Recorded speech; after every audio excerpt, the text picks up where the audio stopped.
गुरुर्ब्रह्मा गुरुर्विष्णु गुरुर्देवो महेश्वर गुरुर साक्षात परब्रह्म तस्मै श्री गुरुवे नमः। कई जन्मों के अच्छे कर्म की वजह से हम सतगुरु तक पहुंचते हैं। अगर हमारे अच्छे कर्म ना होते तो हम सतगुरु तक कभी नहीं पहुंचते।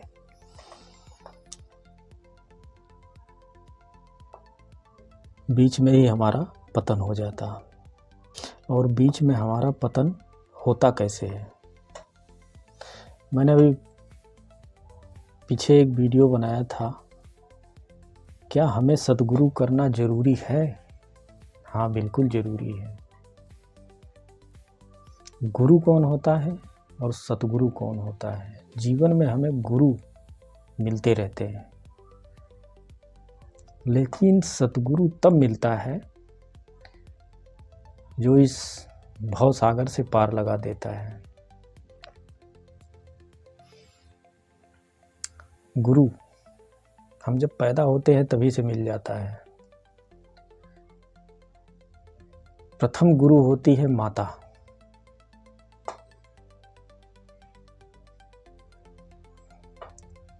जिसके गर्भ से हम जन्म लेते हैं वो प्रथम गुरु होती है, पहली गुरु। वही हमें चलना सिखाती है, बोलना, उठना, बैठना, हंसना, खेलना, खाना पीना, सब कुछ सिखाती है। वो हमारी प्रथम गुरु होती हैं। गुरु तो होती हैं, पर एक संदेह है। संदेह ये है कि हमारी माता इस संसार में हमें ला करके इस सांसारिक जीवन में उलझा देती हैं।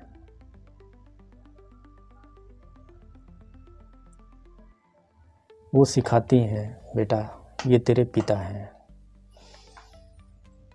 ये भोजन है, ये दूध है,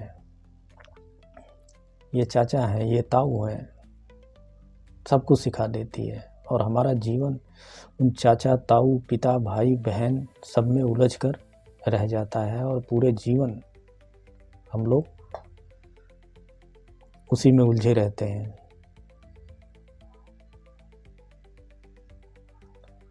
तो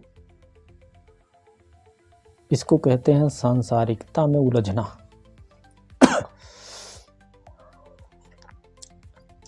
माता हमारी प्रथम गुरु है।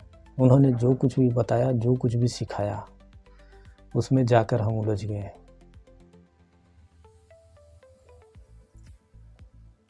दूसरा गुरु दाई माँ। गर्भ से जन्म लेते ही जिसके हाथ में हम आए वो होती है दाई माँ।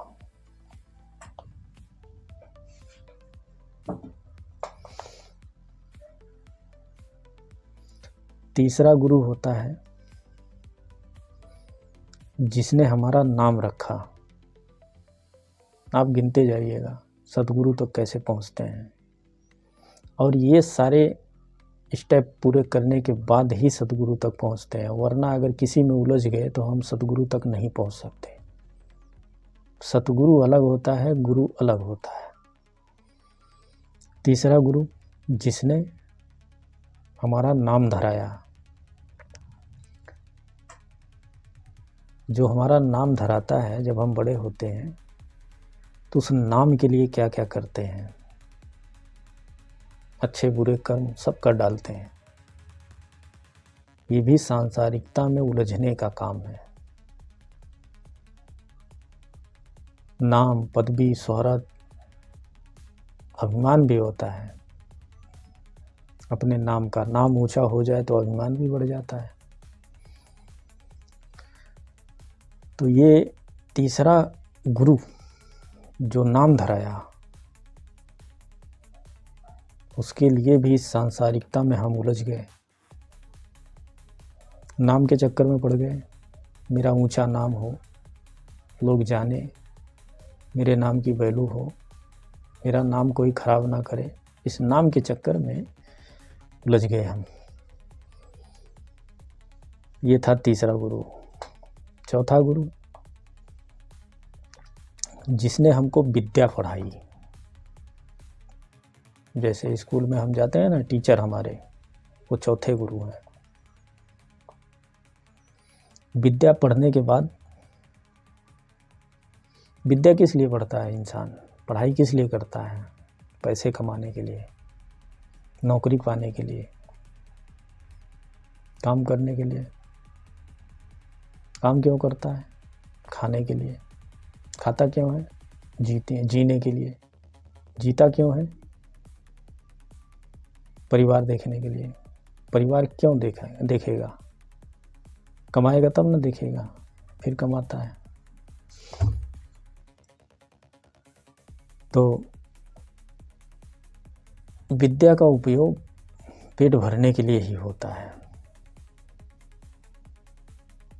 विद्या पढ़ने चले गए, अच्छी पढ़ाई लिखाई की है, अच्छी नौकरी मिल गई, शादी हो गई, बच्चे हो गए, उलझ गए। विद्या का कहाँ उपयोग हुआ? तो ये भी सांसारिकता में उलझने वाला काम हो गया। चौथा गुरु। पांचवा गुरु कौन है? जिसने हमारी ब्याह शादी कराई। ब्राह्मणों के लिए जिसको बोलते हैं, जनेऊ धारण करते हैं शादी में ब्राह्मण लोग।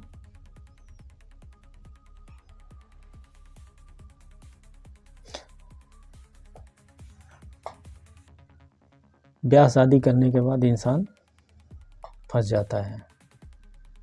पांचवा गुरु होता है ब्याह कराने वाला।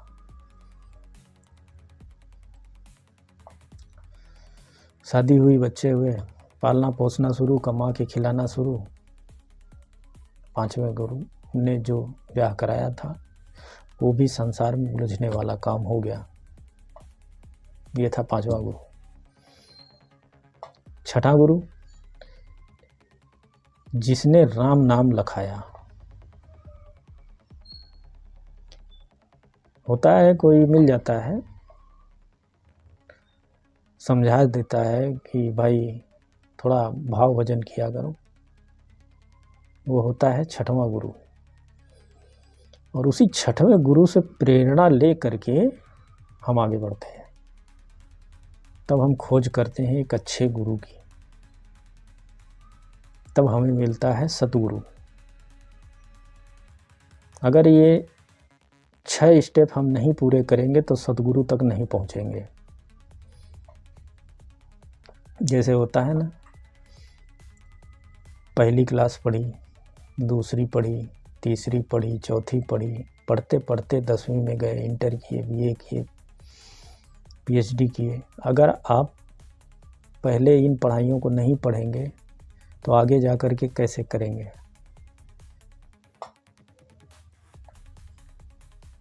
पीएचडी नहीं कर सकते, इंटर बीए नहीं कर सकते, 10वीं नहीं जा सकते, 8वीं 9वीं नहीं पढ़ सकते। सबसे पहले शुरू से करते हैं ना, उसी तरह जब यही स्टेप पूरे हो जाते हैं तब वो इंसान सतगुरु तक पहुंचता है। बड़े भाग्य से, कई जन्मों के पुण्य कर्मों से पहुंचता है वो।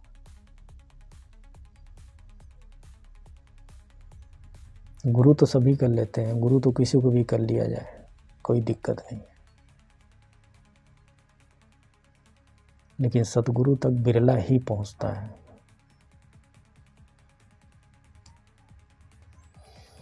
अब हम पहुंचे सतगुरु के पास। तो पहचान कैसे करें? कहीं ऐसा ना हो जाए गुरु लोभी शिष्य लालची दोनों खेले दांव, कहे कबीर कैसे उतरे चढ़ पत्थर की नाव। ऐसा गुरु नहीं करना है। जब तक गुरु मिले ना सांचा तब तक करते रहिए 10 पाँचा। कोई दिक्कत नहीं है, ढूंढते रहिए। जब आपको अच्छा गुरु सतगुरु मिल जाए उसको धारण कर लें और कई बार परखें। एक बार नहीं, कई बार परखें, उसकी बातों से, उनके चाल चलन से, हाव भाव से परखें। आपका फर्ज है परखना जरूरी है। और सतगुरु के लक्षण क्या होने चाहिए, एक गुरु के लक्षण क्या होने चाहिए? पहला तो बाल ब्रह्मचारी हो। अगर बाल ब्रह्मचारी न हो तो गृहस्थ आश्रम त्याग दिया हो, ऐसा गुरु, पहला लक्षण। दूसरा, निर्बंधन, सांसारिक बंधनों में ना पड़ा हो। कई गुरु ऐसे होते हैं, गद्दी जो है अपने सगे संबंधियों को देते हैं।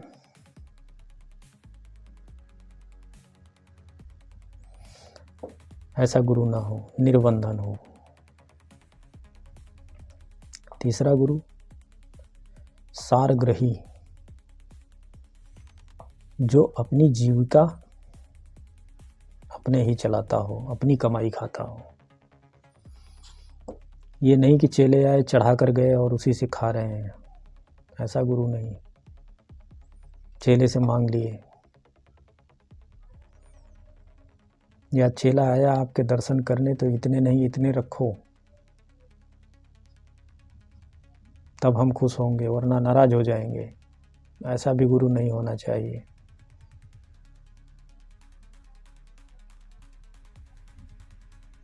शिष्य ऐसा चाहिए गुरु को सब कुछ दे, तन मन धन सब। गुरु भी ऐसा चाहिए शिष्य से कुछ ना ले, गुरु ऐसा होना चाहिए। चौथा गुरु होना चाहिए अजाचक, मांगे नहीं किसी से, जो दे दे उसी में खुश रहे, ऐसा गुरु। पांचवा गुरु समदर्शी, सब में एक आत्मा देखने वाला, सबको बराबर नजरों से देखने वाला, किसी को छोटा बड़ा काला गोरा न देखे, सबको बराबर एक नजर से देखे।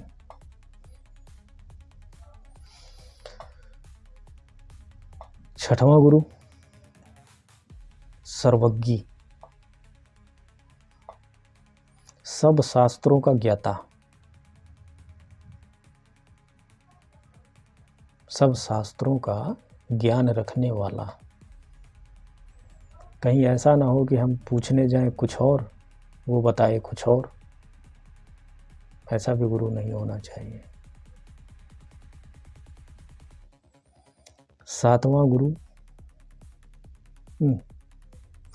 सातवां लक्षण, ईश्वर निष्ठ हो।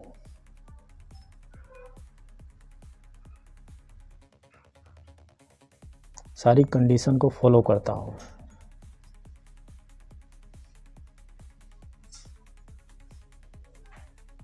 सारी कंडीशन को फॉलो करता होगा वह गुरु, तो वो जरूर ईश्वरनिष्ठ होगा। गुरु को परखने के ये 7 लक्षण होते हैं। जब तक गुरु मिले ना साचा, तब तक करते रहिए 10 वाचा।